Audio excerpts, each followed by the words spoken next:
mercado financeiro muitas vezes parece um caos total, aleatório. Mas e se por baixo de toda essa confusão existisse um padrão, uma ordem? Hoje, a gente vai mergulhar de cabeça numa teoria que tenta fazer exatamente isso, encontrar um ritmo nesse caos. É o princípio das ondas de Elliott.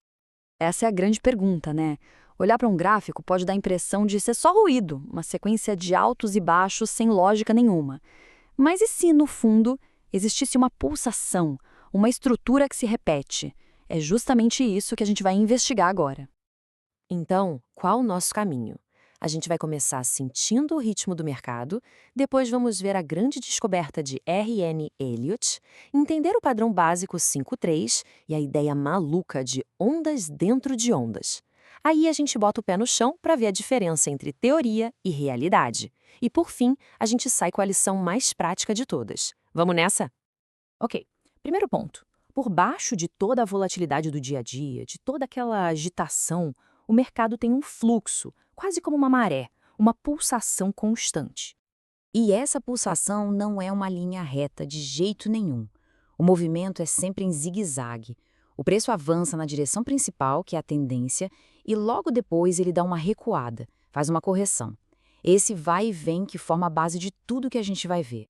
E quem foi que percebeu isso? O mais curioso é que não foi nenhum gênio de Wall Street, não. Foi um contador e consultor de negócios que fez essa descoberta que, olha, é fascinante.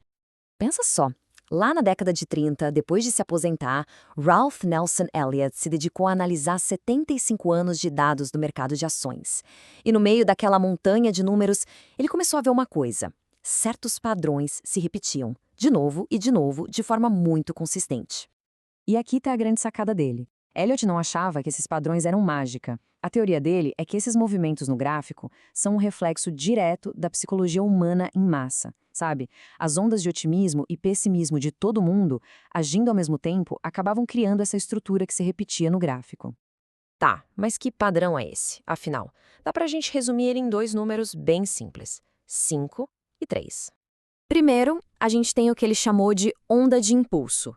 É a parte do movimento que vai na mesma direção da tendência principal. E ela é formada por 5 ondinhas menores. 3 delas, as de número 1, 3 e 5, são os impulsos que empurram o preço para frente. E as outras duas, a 2 e a 4, são pequenas correções no meio do caminho. Beleza. Depois que essas 5 ondas de impulso acabam, a tendência maior dá uma respirada. É aí que entra a onda corretiva. Ela vai contra a tendência principal e é formada por 3 ondas, que a gente costuma chamar de A, B e C. E aí, quando a gente junta as peças, 5 ondas a favor da tendência, seguidas por 3 ondas contra ela, pronto, a gente tem um ciclo completo de Elliott. Esse padrão 5.3 é, segundo a teoria, o tijolinho fundamental que constrói todos os movimentos do mercado. E é agora que a coisa fica realmente impressionante, porque esse padrão 5.3 não acontece uma vez só e pronto. Ele está, literalmente, em toda parte. A consequência disso é o que torna a teoria tão poderosa. Ela sugere que a estrutura do mercado é um fractal. O que isso quer dizer? Que o mesmo padrão se repete em todas as escalas, do micro ao macro. Sabe aquelas bonecas russas, uma dentro da outra? É a mesma ideia. Se a gente der um zoom gigante numa única onda de impulso, tipo a onda 1, o que a gente encontra lá dentro? Exatamente, um padrãozinho menor de 5 ondas. E numa onda corretiva, um padrãozinho de 3 ondas. É a mesma estrutura, se repetindo sem parar. Isso é muito legal porque mostra como a teoria de Elliott não briga com outros padrões conhecidos, mas na verdade os abraça. Pega o clássico ombro-cabeça-ombro, por exemplo. Ele pode ser visto simplesmente como a cara que o gráfico faz quando um ciclo de 5 ondas de alta está terminando e a correção ABC está começando. É a mesma história, só que contada de um jeito diferente. Até agora tudo parece muito limpo, muito organizado, né? Perfeito. Mas qualquer um que já abriu um gráfico de verdade sabe que a realidade é um pouco mais bagunçada. Pois é, a teoria nos dá um modelo perfeito, de livro. Mas o mercado real é complexo. É sujo. As ondas não são bonitinhas e simétricas. Elas se esticam, elas encolhem, o começo e o fim delas são super difíceis de cravar e tudo isso torna a contagem das ondas um desafio enorme. A verdade é que, na prática, é tudo muito subjetivo. Dois analistas experientes podem olhar para o mesmo gráfico e chegar a conclusões completamente diferentes sobre em que onda estamos. É uma habilidade que exige uma quantidade absurda de tempo de tela para desenvolver a intuição e, mesmo assim, nada é garantido. Então, peraí, se é tão complicado e subjetivo, tem alguma coisa que dá pra gente usar no dia a dia?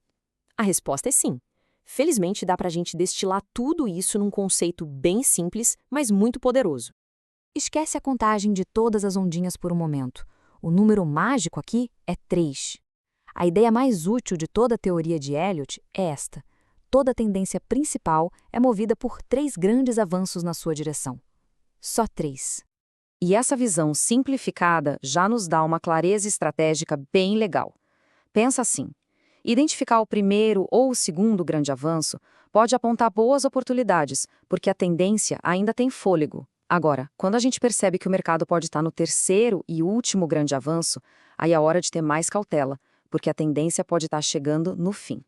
Portanto, o pulo do gato é este. Para usar isso de forma prática, não é preciso se tornar um expert em contar cada onda. O mais valioso é treinar o olho para identificar esses 3 movimentos principais. Eles são o motor da tendência. E só de saber em qual desses 3 impulsos o mercado pode estar, já dá um contexto valiosíssimo.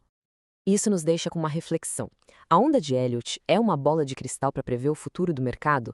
Ou talvez o verdadeiro valor dela seja outro, ser um modelo, um framework para a gente entender como a psicologia da multidão se desenha no gráfico. Talvez não seja um mapa do futuro, mas sim um mapa do sentimento do mercado. E a resposta muito provavelmente está em algum lugar no meio do caminho.